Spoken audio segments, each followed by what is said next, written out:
A pair of short films are showing just how tough it can be trying to break into Australia's arts industry if you have a multicultural background.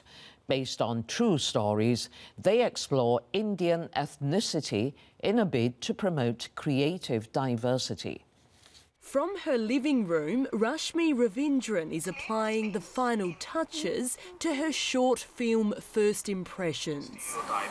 It explores the journey of 3 South Asian migrants who worked tirelessly in Australia to promote their own languages and culture through art. You know, there is a problem with representation that all diverse artists face in Australia. In telling their story, she tells her own. People of different cultural backgrounds, even though they have great skills and great stories to tell, the stories are not being heard. So this is just like one slice of the problem. Gary Paramanathan is also a filmmaker. He moved to Australia from Sri Lanka when he was 11. His film Mastering the Rhythm is about Sumathi Napal, a classical Indian dancer who struggles to settle in Australia. Despite initial difficulties, she eventually opened her own studio.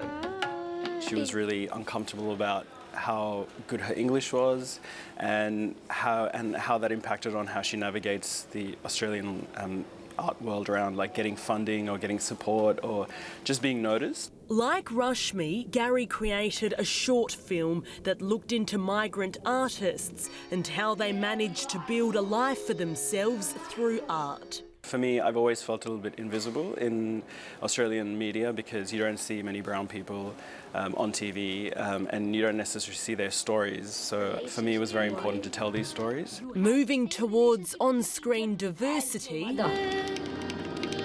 one step at a time. Natarsha Kallios, SBS World News.